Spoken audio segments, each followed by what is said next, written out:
Hello, and welcome. This is one of my 60 conversations for my 60th year. Well, yeah, 61st year, really, isn't it, on this planet?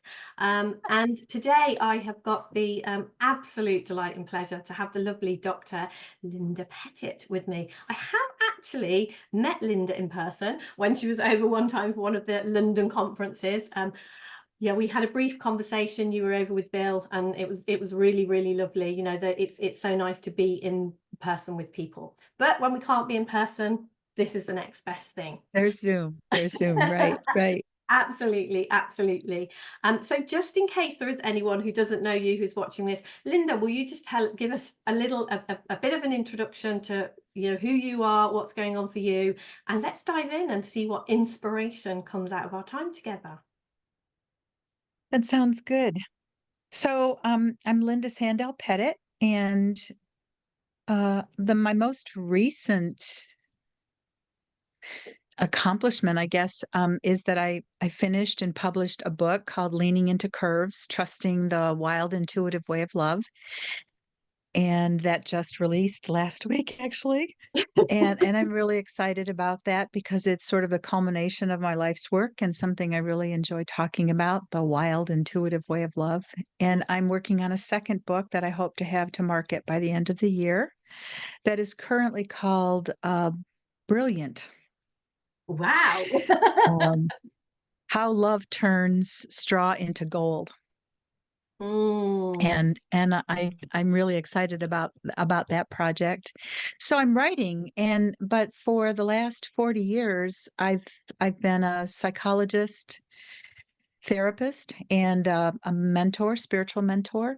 And I started out in public relations and as a writer for about 10 years, and then sort of segued over into the helping professions.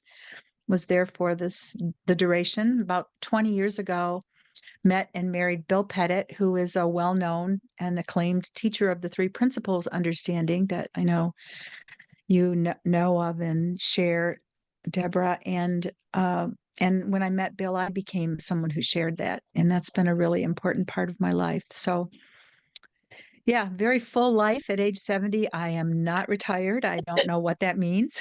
Good, good, good. We had a brief conversation about that because definitely for me, these conversations, and especially when I get talking to women, it's like we're just not done at the yeah. There is still so much to do and so much life to be lived. So Yeah. Yeah.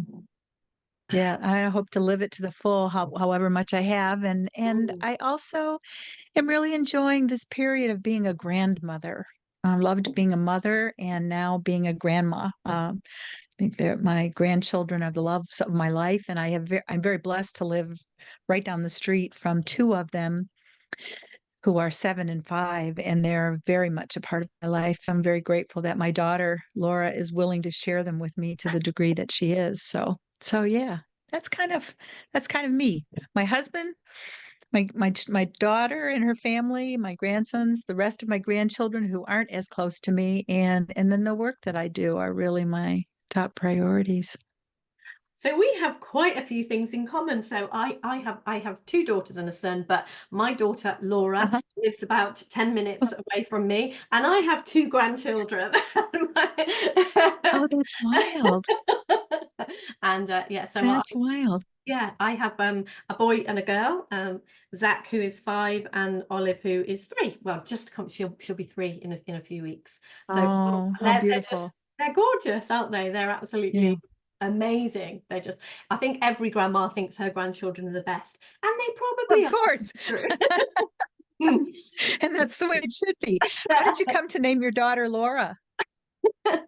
Um, I just really, really liked that name. It really, my Uh, eldest daughter is Gemma, and when I was about 11, I decided that I was going to call my first daughter Gemma. And then when I had another daughter, when she was born, I just looked at her and knew she was Laura. yeah, yeah, yeah, So how did yeah. you? I have a sister, Laura, and I just have always loved the name. She's the next in line. I'm the oldest of five, and just have always loved her name. Thought it was really, I don't know, Mm. beautiful, powerful, and feminine, and so there was never any there was never any doubt in my mind that I was going to have a Laura, and of course my late husband went along with that, so it worked out well.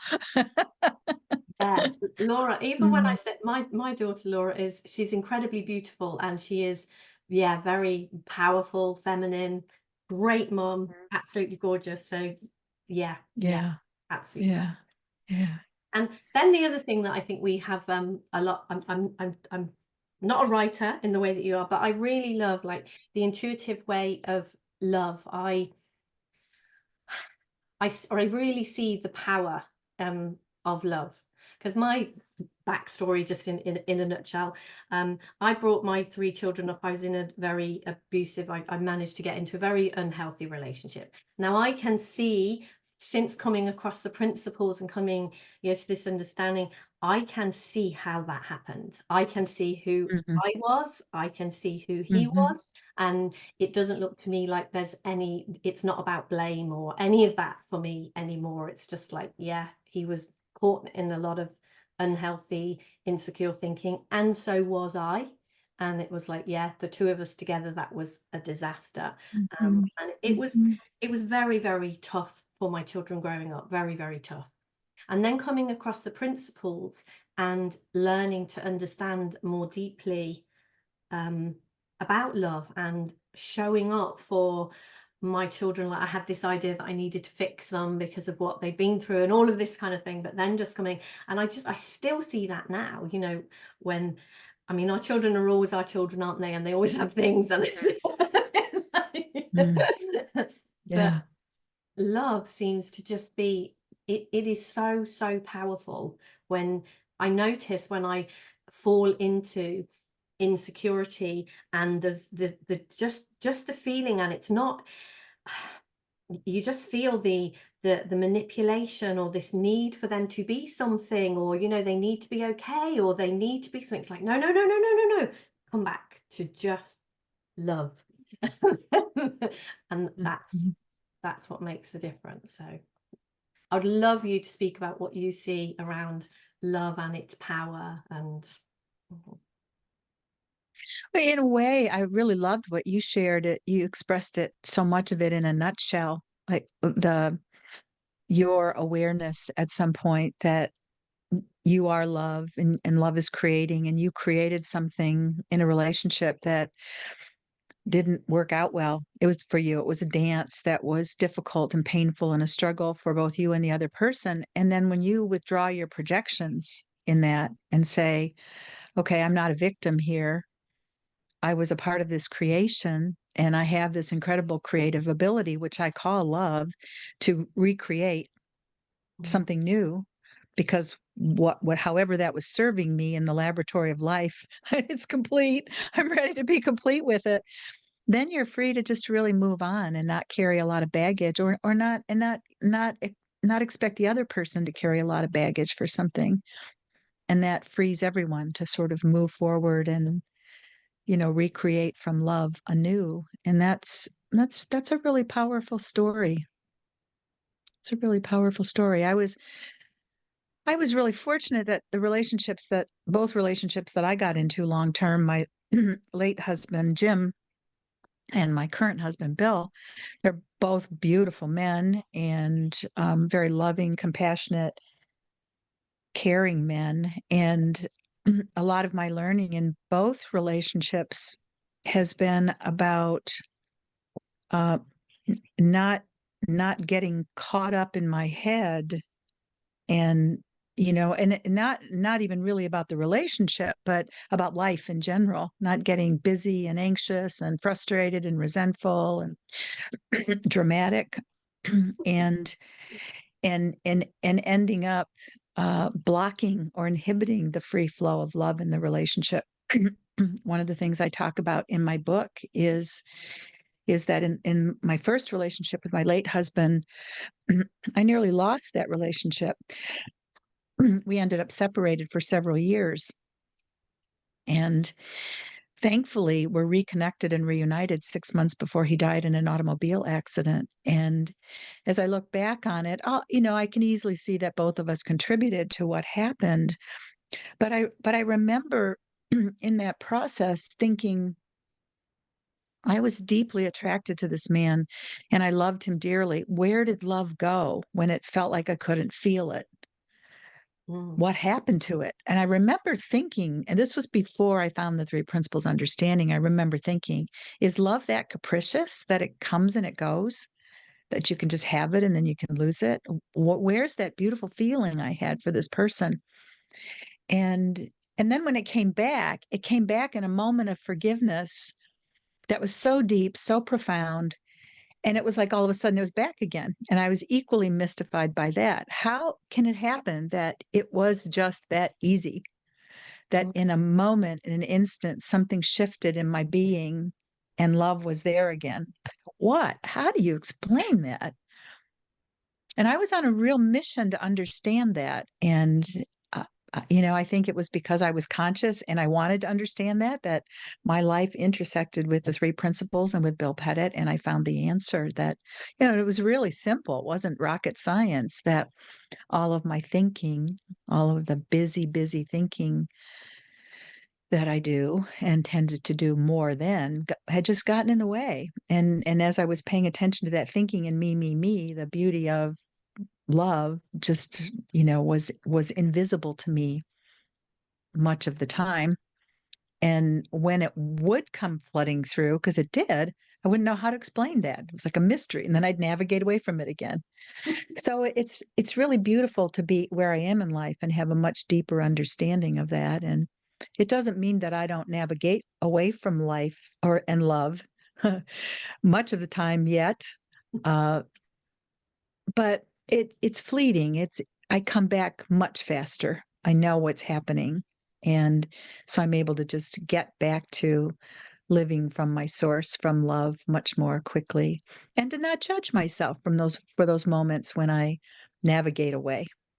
It's just the way life is.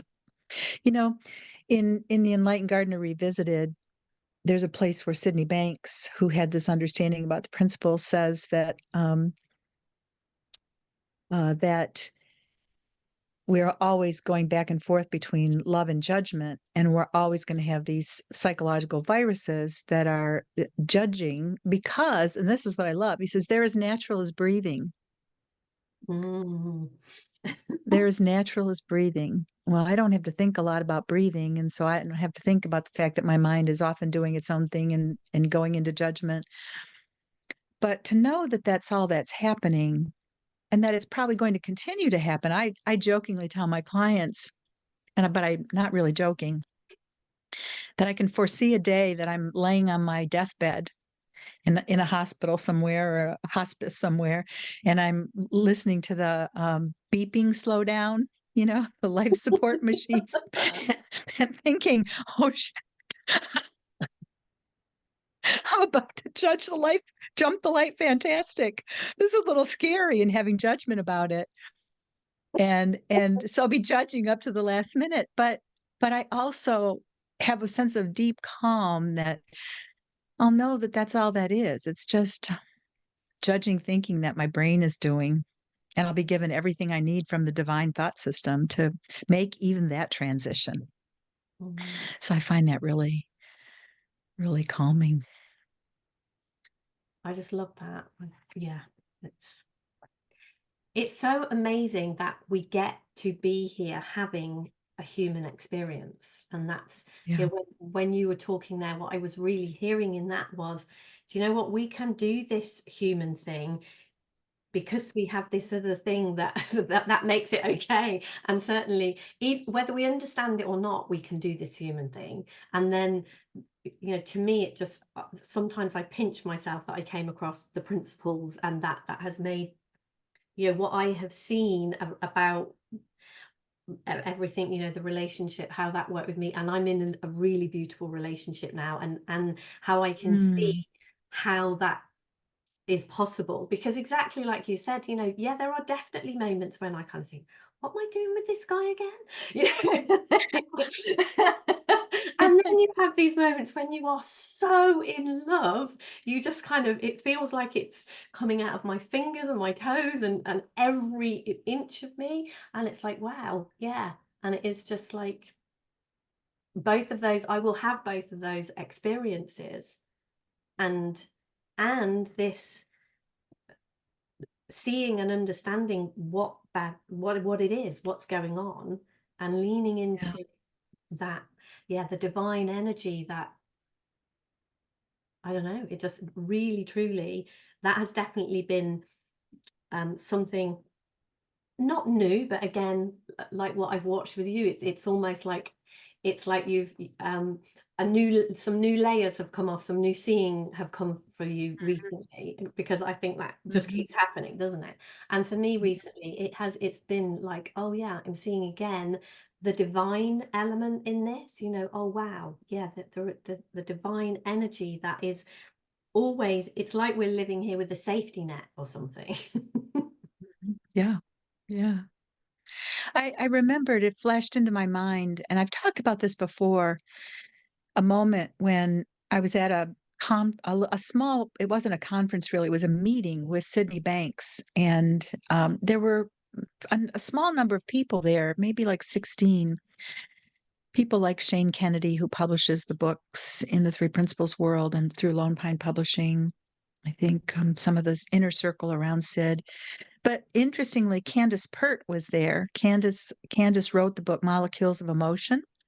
So she's not a Three Principles practitioner, but she's not with us anymore on this side of the veil, but a very highly respected neuroscientist. And she was very interested in what Sid was sharing.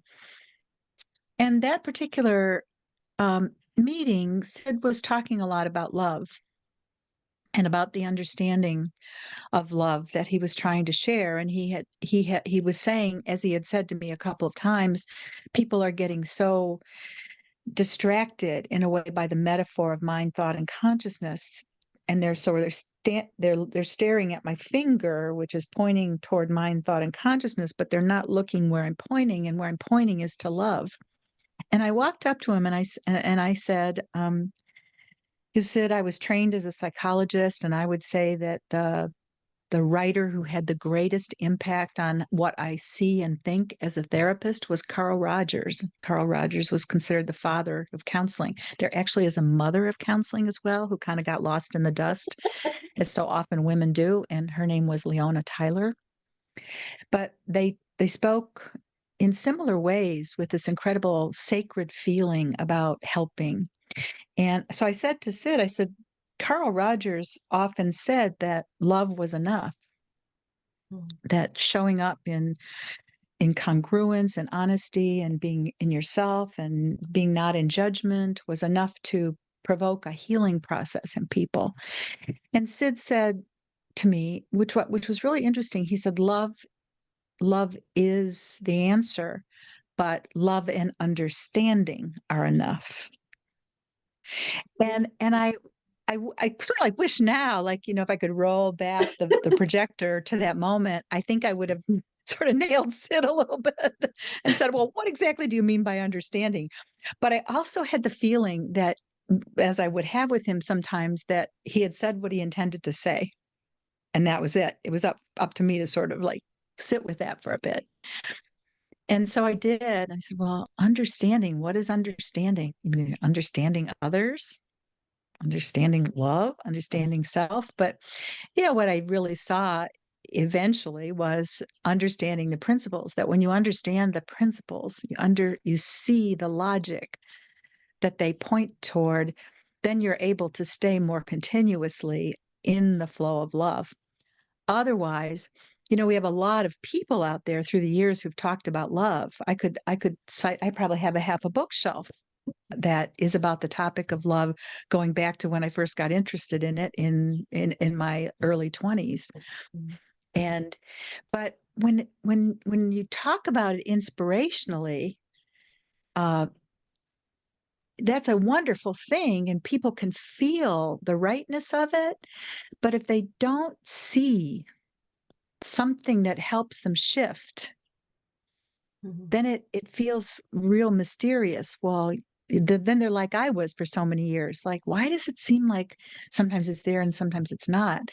So the principles for me were were beautiful in that they really showed me, okay, so mine to me is love. It's the source. It can be called many things, but I love the quote in The Second Chance, which just riveted me when I first heard it. I had to pull off the road, and this was back when we only had audio tape players in our cars. So it was in the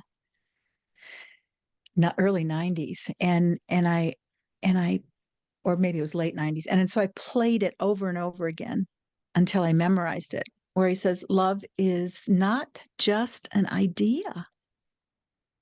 Love is a living, breathing essence that the wise can pluck from the air at will and, like a master artist, mold it into something beautiful.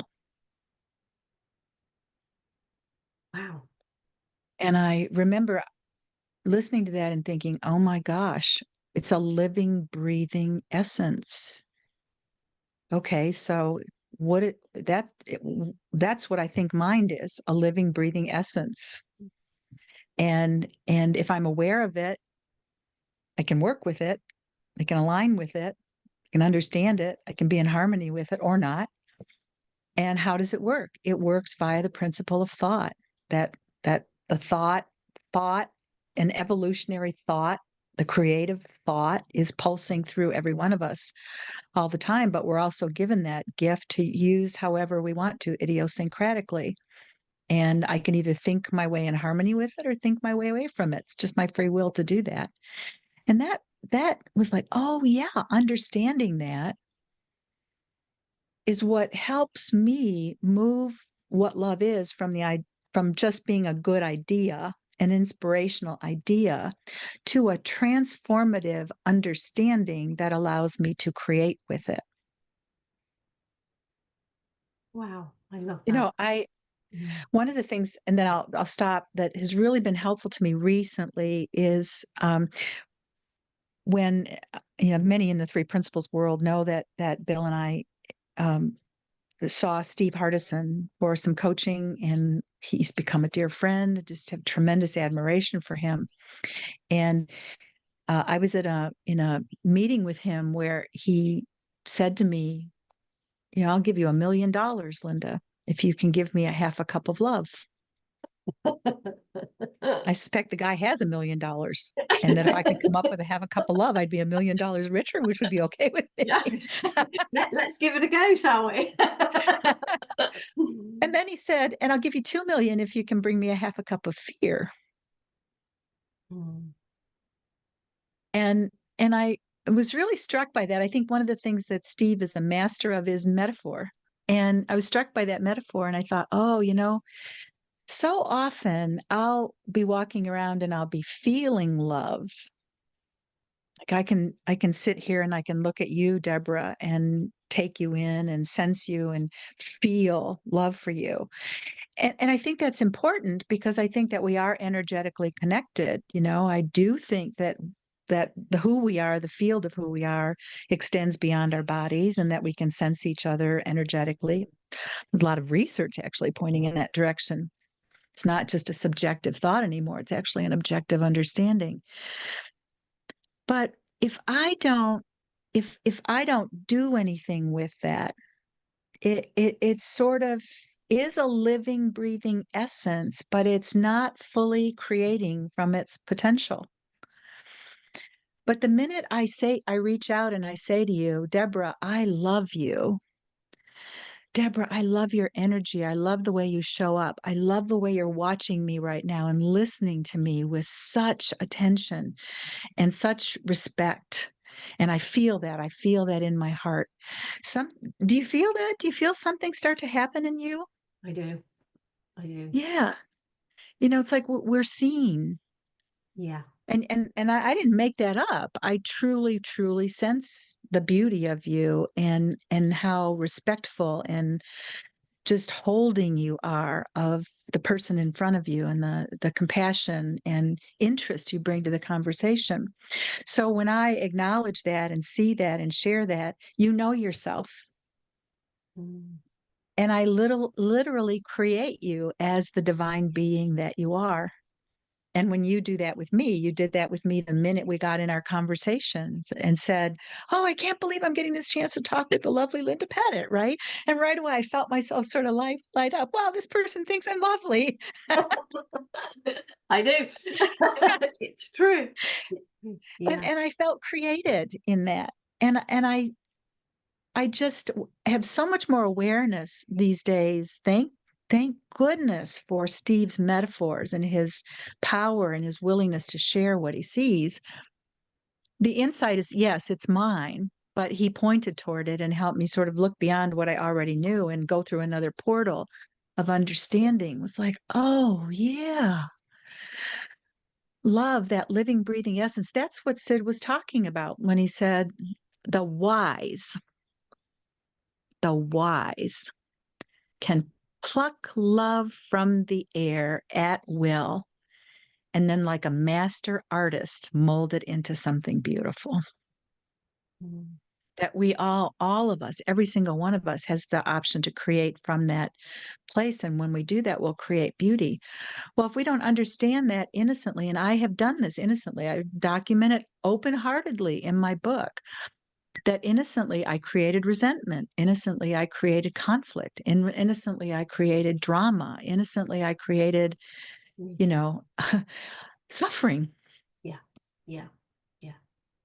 And oh my gosh. Yeah. It's you can so see that, can't you? It is so it's like, wow, that is, and yet we don't. That's the crazy thing about it, isn't it? Like I have been I'm aware of Steve Hardison and all of that going on, and I'm aware um we run an annual conference here in North Devon, and Rani Bora is one of our speakers. I'm pretty sure you know Rani, the gorgeous Oh, yes, Rani Bora. absolutely. Beautiful lady. Absolutely. Oh my gosh, she's an amazing, amazing lady. And she was one of the speakers. She's one of the, she helps us create. And we've talked a lot, and obviously because of Rani working with Ankush and and all the involvement she's had, and I have really, really seen how beautifully that Steve's input into all this, what that it has given this community, or people with an understanding. It's almost, I was having a conversation earlier with someone else, and they have an understanding of the principles and are following the being movement and all of this kind of stuff, and they said it just feels like the principles without being, there's a piece missing. Being without the principles, it's like those two things needed to come together. It's just so it's like lit a fire under something. And I think if we have the eyes to see that, and yeah, back to Rani, she stood on the stage and read her document, and there was Mm. a dry eye in the house. And I know some people beforehand had been a little bit skeptical and were kind of saying, oh yeah, this acknowledging thing, everybody just saying nice things about people. And it is lovely to say nice things, but that you have just demonstrated there, that beautiful, and it is true. And like you say, we sort of knew this anyway. It's just absolutely clarified it, and then just kind of saying, hey, look what happens. There's this beautiful essence, this creative thing. We can, if we are artists, if we are wise, we can pull this into being and do something beautiful with it, which you did, which I really, really felt. And then it's like, equally, we can use that and create. And I can see absolutely the places where I have had unhelpful thinking and then created resentment and well, Linda's absolutely equally as easily, actually. Mhm. And definitely that time in the room while Rani was sharing and different people, the way that we went round the room and we're talking and seeing and feeling each other was just beautiful. And very much right from the start, when I came across the principles, there was something so beautiful about when you got into a room together, which was why I wanted to create a conference, which is why I wanted to do it. I love being in a room like that and just creating a truly beautiful feeling. And what Mhm. it feels to me that Steve Hardison has so generously done has kind of shown us, yeah, do something with that beautiful feeling. Yeah. Yeah. Be it. Yeah. Be it. Yeah. And when you ask yourself that, what would it take for me to be this beautiful feeling in any given area? What shows up? What does that point to? And for some people, I think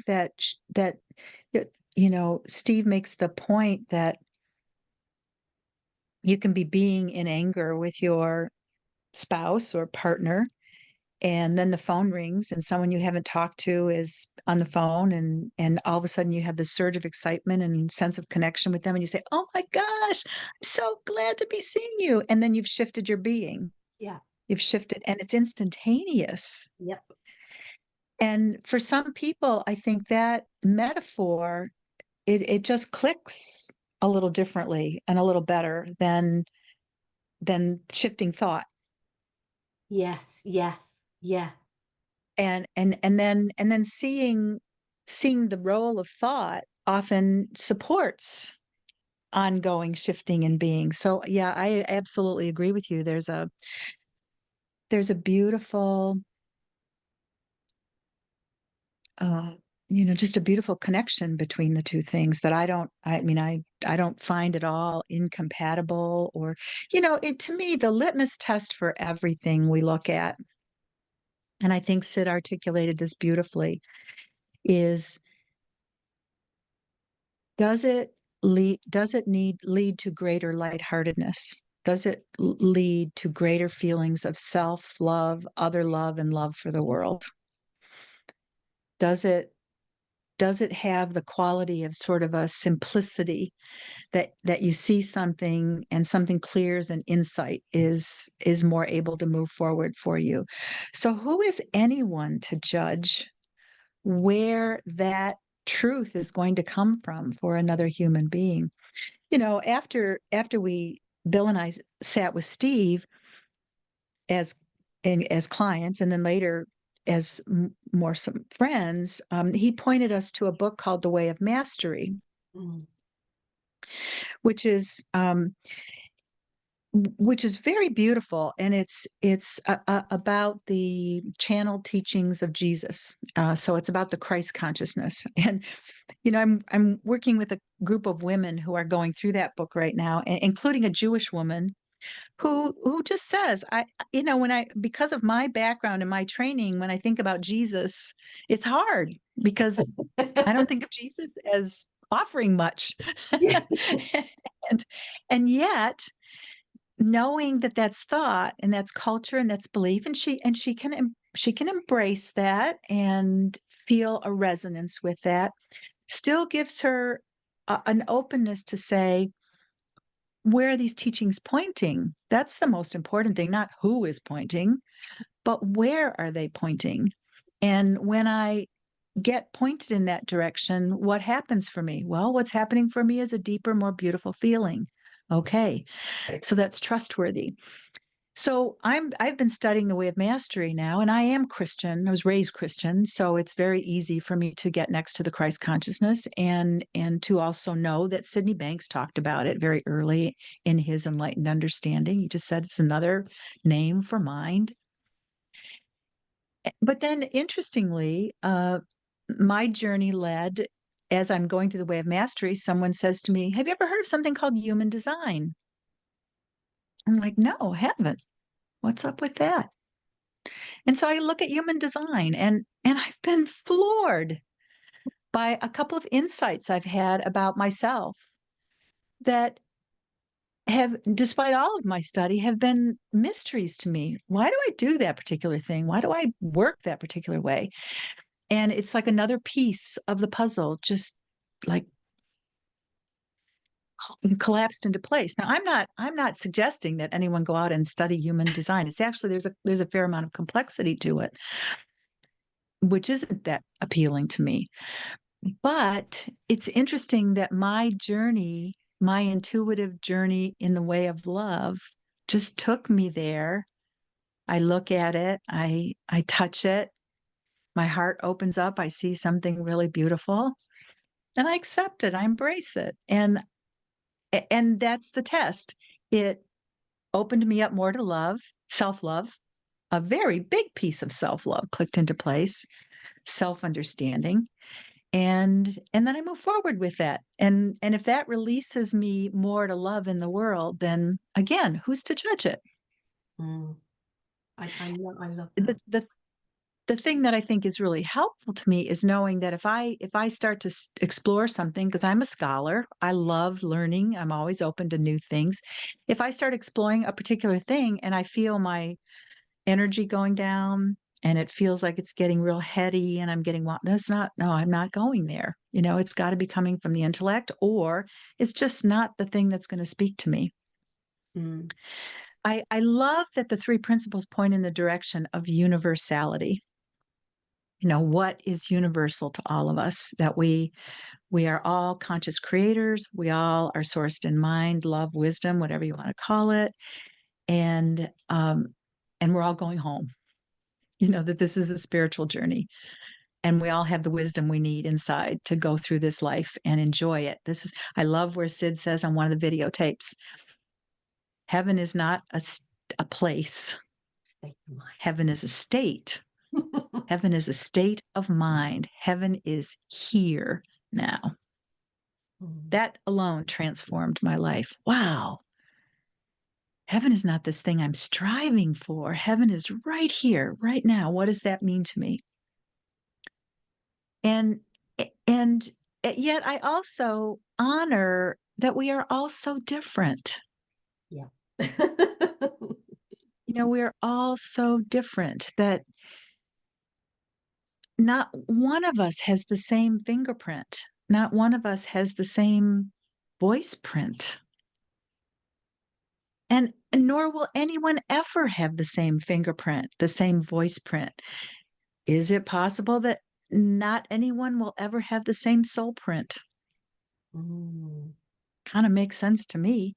So if one person finds value in saying, yeah, what are some of the uniquenesses of my soul print? Great, fine. Just don't get stuck in that. Know that we're evolving, that we're evolving. We're evolving. The divinity is evolving through us. And as long as you know that you're free and consciously creating from freedom every single instant, you can sample from ideas and truth anywhere. But the litmus test is, in the end, Mm. does it help you be love? Does it help you know that you are loved, loving, and lovable? Wow, that is a great test. And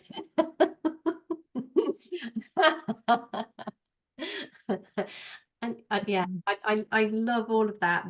The way that we can see where we are all exactly the same, where we are all different, and I think a huge thing for me is the respect in that, because one of the things, I too had a religious upbringing, but what I heard in my religious upbringing was, we are the ones who have the truth, which means no one else does, Oh, and yeah. and and then this whole idea that people who didn't see the truth that we saw were either, we should feel sorry for them, or maybe they were stupid, or some kind of version of this. And it's actually been quite a recent realization, um that was what I saw in that, that it was that was the message that I was given, and I took that message on, that there was, because I could see in so many areas of my life where I was trying to look for the right thing, or how to do this right. And what has really revealed itself to me, which was beautifully articulated in what you were saying there too, is this is living, breathing, and moving. There isn't one right. What's right in this moment might not be right tomorrow. What's right, and we can't. I can really see, when I got into my unhealthy relationship, one of the really unhealthy things about that was the staticness of, what, you know, if this is how you feel, this is how you're going to always feel, and this is what it's Oh, like, yeah. this is how it is. Yeah. And it's like, no, we're not, that's not how it is, that's not who we are. And it's like, I can see when I show up as love, showing up as love in one moment might be something completely different of showing up in love, you know, with my grandchildren, with my daughter, with my partner. It's like how I show up as love might be different moment to moment. Oh, certainly. Yeah. And so what we Yeah. resonate with, what is right for us, what what leads to insight, what is beautiful for us. We, like you say, we evolve, we change, and I think this has been a really, what I'm seeing in you and Bill and others looks like a really, really beautiful evolution of what Sid shared. And Mhm. it is like, you know, I have so much love, and I never met Sid, but definitely his teaching changed everything for me. You know, I'm so grateful for that man, and what I heard him say, and what, you know, my family, oh my gosh, I don't know where my family would be without Sid's teachings, Mm. and the evolution of that through all of us. You know, there's quite a few of us now in my family who've been really impacted in one way or another. And, you know, a couple of them, it just wasn't right to mention Sid or speak about Sid, because that's not the words and that's not how it was going to be received. But they still, his message still is what is being shared. And yeah, so I think there is just to love, to truly love each other is to respect each other. And I think one of the things that I also heard recently was, when we truly love ourselves, we can't help but love someone else. And when we don't love ourselves, we can't, it's really difficult to love someone else. The two really come hand in hand, don't they? They really do. Yeah. Yeah. And Sid used to share a really simple analogy about that. He said, if you only have a penny in your pocket, Mm. you only have a penny to give. If you have a dollar, you have a dollar to give. It just makes common sense that the the degree of love we have for ourselves then fills us up, and we have so much more to share with others. Oh, I loved what you said. And I like you. I think the evolution from seeing God in a certain way. I mean, I mean, it's funny, really, carried well into my 30s, this concept of a masculine God that, was very punitive and constantly scribbling down my sins and, waiting to consign me to purgatory and then eventually to heaven or hell.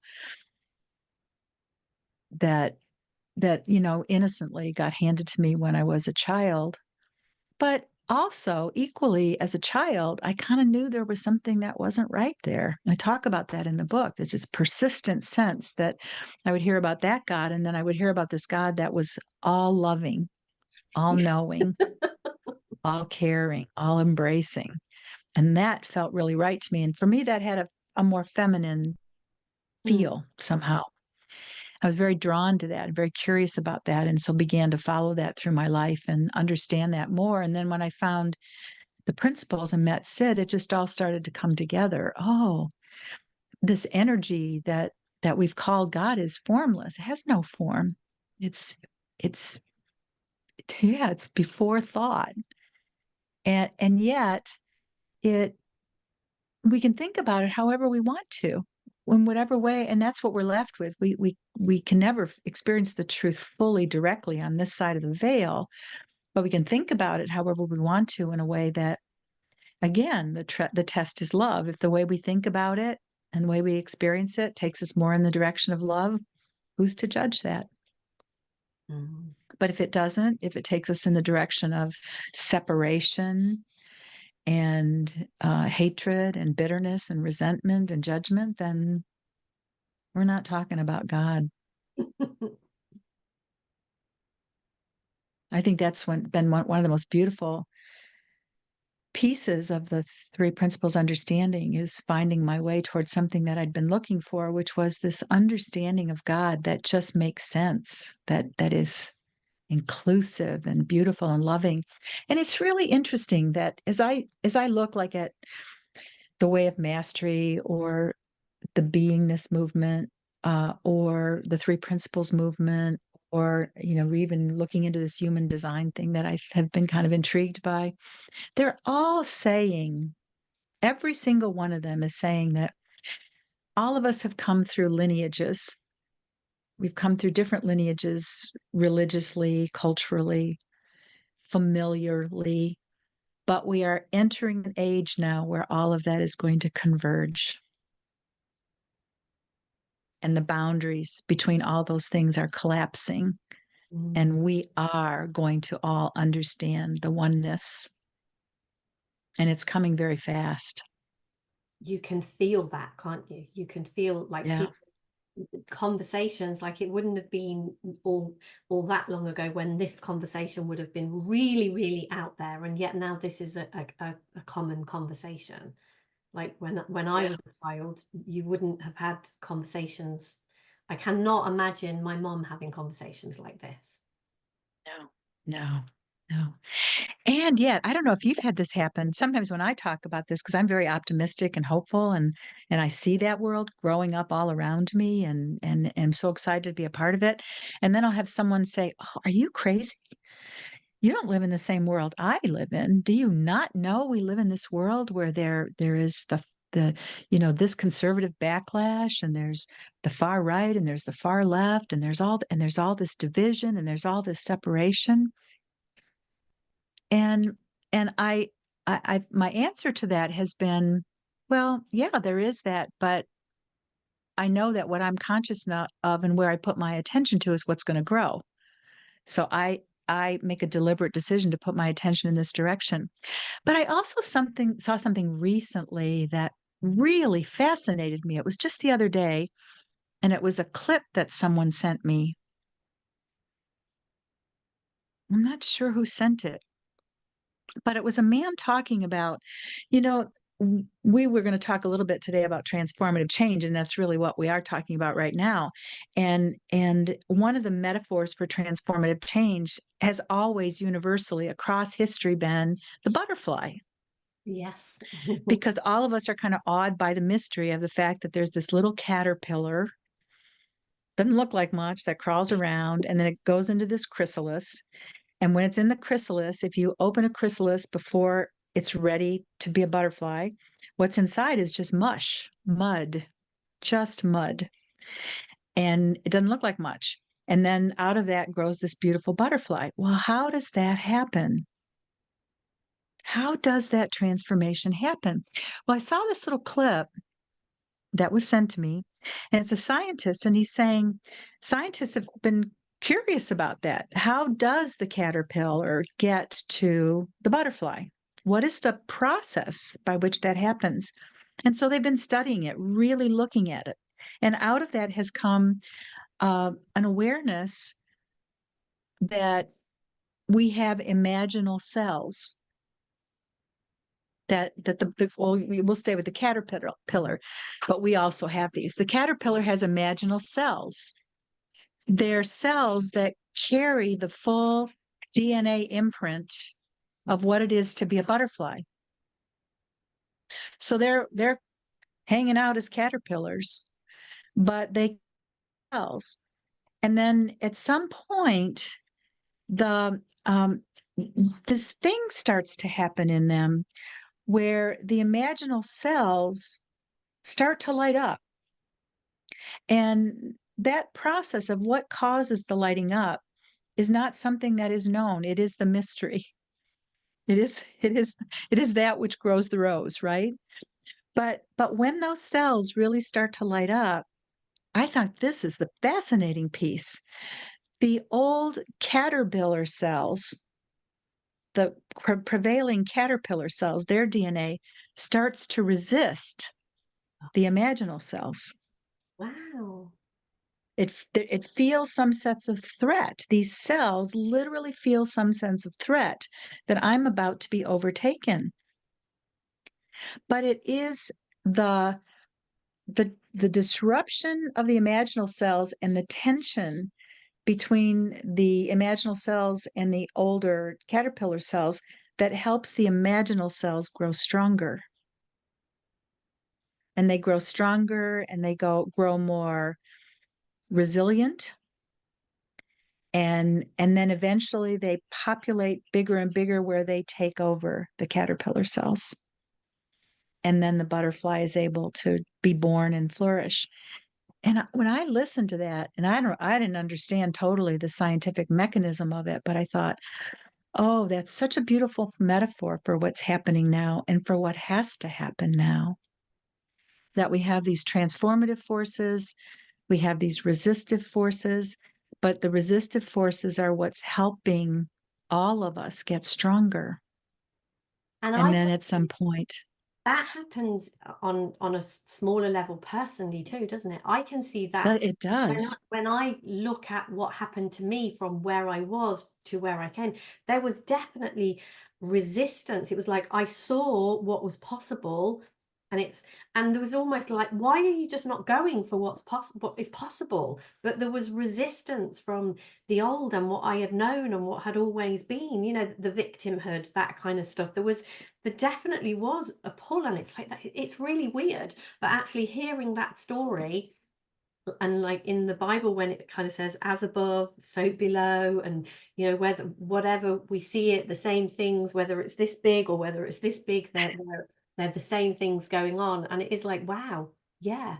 And it does, that is what, when you do resist it, that's what gives you the strength to carry on and do more and do more. So wow, that is really beautiful. It's And really. I think about like, I've often thought in my psychotherapeutic career over 40 years that everyone who came to sit in front of me, we in the psychology profession would say they're in psychological distress. But in my mind, I started thinking this very early. No, this is spiritual distress. Yeah. And almost every single human being that ever sat in front of me, I would think, oh, what's really going on here is loss. Something has been lost. And it could be a physical thing. I've lost someone in my life or I've lost a job, but often it was a loss of a sense of self, a loss of a sense of knowing myself as one thing because of an incident that happened or something that was classified by the person as a trauma or whatever. And people were trying to traverse through loss. Well, and I had my own experience of a dramatic loss with the death of my first husband. And and of course I resisted that. Of course I said, I don't want this. And I don't want to go through this. And I don't want to lose what I had with him. And I don't want to lose my sense of self that I had with him. And I suffered. But it was the very suffering that started this process of trying to find a way to transcend the suffering and led to a profound spiritual awakening. And I think even in the trauma field now, there's a profound awareness that the vast majority of people who have what we call trauma experience what's now being called post-traumatic growth. They don't understand the mechanism of that because they're not looking in the direction of spiritual growth and spiritual consciousness, but that is what's happening. Yeah. So I think oh wow. When resistance comes up in me, like I've been having some resistance just recently come up in me that I haven't been able to explain, but I haven't been upset by it. It's like, oh, something new is coming. Something new is coming. And there's just some process here that I may not even be fully able to articulate, where there's some resistance to a new understanding. And if I just hold on, hold out, keep waiting for the new to manifest itself, be patient, love myself in the process, love the resistance, get kind of tickled by it, then it in its own time, it will flower. Oh my word, that has been an amazing conversation. Thank you so, so, so much. That has been just so beautiful.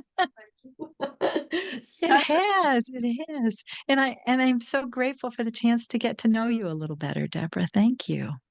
Oh, thank you so much. It's really been an absolute delight and a pleasure. Thank you. It's Yeah. just some amazingness there. So if anyone would like to get hold of you or find out more about you or anything, where would be the best place for people to try and connect with you if they are as touched by this conversation? And your book is actually arriving in our house tomorrow. I share my house with my partner and my two nieces. And when I was coming on this, I said to her, "Is the book? It's not here yet." She said it'll probably be, because I hope to have the book.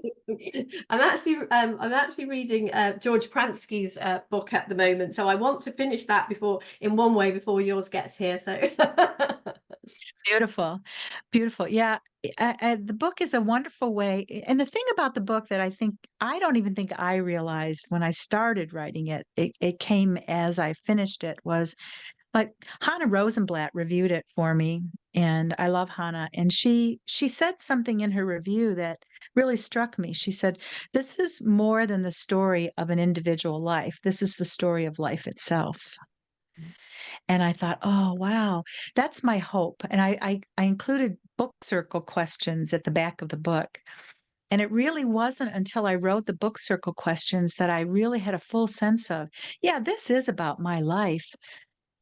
And several people have already said to me, I read it the first time and I read it because I was really curious. This is about Linda Sandel Pettit's life, right? And what did she go through? And how did she meet Bill? And oh, it talks about sex and it as we do. but then they read it a second time and said, "Oh, I'm taking things from this about my life and my intuitive way of love and what I've experienced." And that really, really moved me. So I hope people will read it that way, that it's a mythical story. It is about my life and my stories, but hopefully it will awaken deeper self-love and appreciation in people for their own stories and their own lives. So I think that's a way to get to know me, certainly to read the book. And then I have a website at www.lindasandel, Sandel, Pettit, Pettit.com. And there's a contact form on that website that I invite people to use. I respond to everyone who reaches out to me, even just to say hello. And I liked your book, or I thought it wasn't, I thought it was not good. I'm still going to respond to you. I can't imagine you're going to get that. I cannot imagine. Oh, well, my publisher tells me it's actually good if you get a little bit of that. Yeah. My daughter, my Laura, is actually a published author. She actually writes psychological thrillers, but oh my gosh, she is an amazing writer. And the same, they say, if it's all 5-star reviews across the board, people think that it's fake. So it's actually quite good to have the odd one.